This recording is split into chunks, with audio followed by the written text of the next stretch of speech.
उरणमधील ज्या भागात संशयित दिसले तिथून अवघ्या 3 किलोमीटरवर असलेल्या करंजा गावात कोणत्याही प्रकारची सुरक्षा व्यवस्था नाहीये। या गावाला लागून मोठी किनारपट्टी आहे। अनेक पॅसेंजर बोटी या किनाऱ्यावरून अलिबागच्या दिशेने जातात। विशेष म्हणजे संशयित दिसल्याच्या गुरुवारच्या घटनेनंतर या ठिकाणी आजही सुरक्षा व्यवस्था तैनात नाही। गेली 10 वर्ष इथं असंच सुरू असल्याचं नागरिकांचं म्हणणं आहे। याचा आढावा घेतला आमचे प्रतिनिधी कपिल राऊत यांनी। उरणमध्ये 2 विद्यार्थ्यांनी 6 संशयित व्यक्तींना पाहिल्यानंतर उरणच्या पोलिसांनी सर्चिंग ऑपरेशन सुरू केलेलं आहे।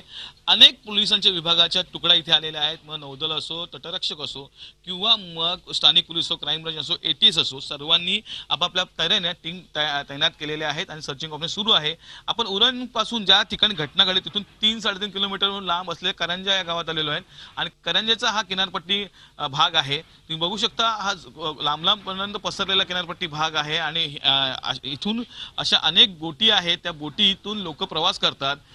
इथून ते रेवसला जातात आणि तिथून मग अलिबागला जाऊ शकतो। हजारो संख्येने लोक इथून प्रवास करत असतात। तिथे आपण आलेलो आहे, परंतु हा जो जेवढा मोठा किनारपट्टी आहे त्या किनारपट्टीला पाहता ज्या प्रकारे इथे सिक्युरिटी पाहिजे ती सिक्युरिटी इथे दिसत नाहीये आणि अशीच खंत इथे नागरिकांची आहे। इथे एक चौकी होती, ती चौकी बंद अवस्थेत आहे। इथं मच्छीमार असल्यानंतर आम्हाला सिक्युरिटीची नेहमी गरज आहे। पोलीस चौकी कालावधीपासून बंद आहे।